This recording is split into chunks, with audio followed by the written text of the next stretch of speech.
بہت پرانی بات ہے، کسی دور دراز سلطنت میں ایک خوبصورت، ذہین اور نڈر شہزادی رہتی تھی جس کا نام ماہرہ تھا۔ ماہرہ کا دل بہت نرم تھا، وہ ہمیشہ اپنے لوگوں کے دکھ درد میں شریک ہوتی اور چاہتی تھی کہ اس کی سلطنت میں کوئی غمگین نہ ہو۔ اس سلطنت میں ایک پراسرار جادوئی باغ کے بارے میں مشہور تھا کہ جو وہاں جاتا اسے وہی ملتا جس کی دل سے خواہش کرتا ہے، مگر وہاں پہنچنا آسان نہ تھا۔ باغ کو ایک خوفناک اژدہے نے اپنے قبضے میں لے رکھا تھا۔ ایک دن ماہرہ کو معلوم ہوا کہ اس کے محل کے قریب گاؤں میں پانی کی شدید قلت ہو گئی ہے، لوگ بیمار ہو رہے ہیں۔ بزرگوں نے بتایا کہ جادوئی باغ کے چشمے کا پانی ہر بیماری کا علاج ہے۔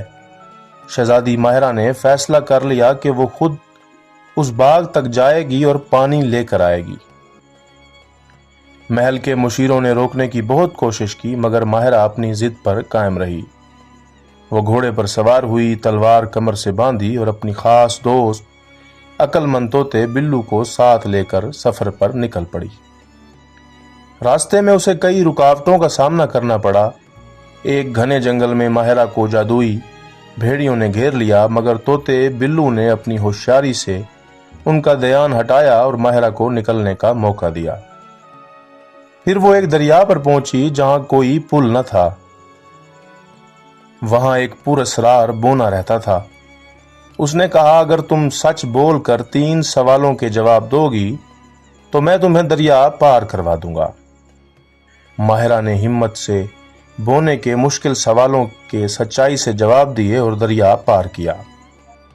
بالآخر ماہرہ جادوئی باغ کے دروازے پر پہنچی، مگر دروازے کے سامنے ایک دیو کامت اژدہا کھڑا تھا جس کی آنکھوں سے آگ نکل رہی تھی۔ اژدہے نے گرج کر کہا، واپس چلی جاؤ ورنہ خاک میں ملا دوں گا۔ ماہرہ نے نہایت بہادری سے کہا، میں اپنی رعایا کے لیے آئی ہوں، اپنی جان کے لیے نہیں۔ اگر مجھے راستہ نہ دو گے تو میں مقابلہ کرنے کو تیار ہوں۔ اژدہا حیران رہ گیا، پھر اس نے ایک چالاک شرط رکھی، اگر تم میرے 3 معما حل کر دو تو میں باغ کا دروازہ کھول دوں گا۔ ماہرہ نے چیلنج قبول کر لیا۔ اژدہے نے معما پوچھا، کچھ عقل کے امتحانات تھے، کچھ دل کے۔ ماہرہ نے اپنی ذہانت اور خلوص سے سب معما حل کر دیے۔ جب ماہرہ نے تیسرا معما حل کیا تو اژدہا ہنس پڑا اور اچانک ایک بوڑھے دانا بزرگ میں بدل گیا۔ وہ بولا، میں دراصل اس باغ کا نگہبان تھا۔ صدیاں گزر چکی مگر کوئی شہزادی تم جیسی ہمت اور سچائی والی نہ آئی۔ تم نے ثابت کر دیا کہ تم واقعی قابل ہو۔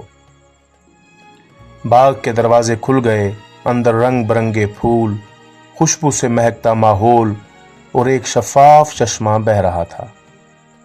ماہرہ نے اس چشمے کا پانی بھرا اور وعدہ کیا کہ وہ باغ کی حفاظت بھی کرے گی۔ جب ماہرہ واپس اپنی سلطنت پہنچی تو سب نے جشن منایا، بیمار لوگ صحت مند ہو گئے، گاؤں دوبارہ خوشیوں سے بھر گیا۔ بادشاہ سلامت نے ماہرہ کو محافظ سلطنت کا خطاب دیا اور جب وہ بڑی ہوئی تو ایک عظیم حکمران بنی۔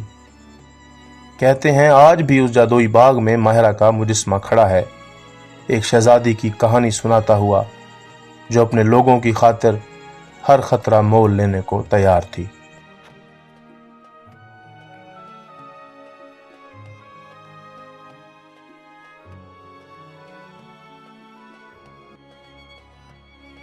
اگر آپ ہمارے اس چینل پر نئے ہیں اور اس طرح کی کہانیاں سننا پسند کرتے ہیں تو ہمارے چینل حکایت زمانہ کو سبسکرائب کریں اور بیل کے آئیکن کو ضرور پریس کریں تاکہ آنے والی تمام کہانیوں کے نوٹیفیکیشنز آپ کو ملتے رہیں۔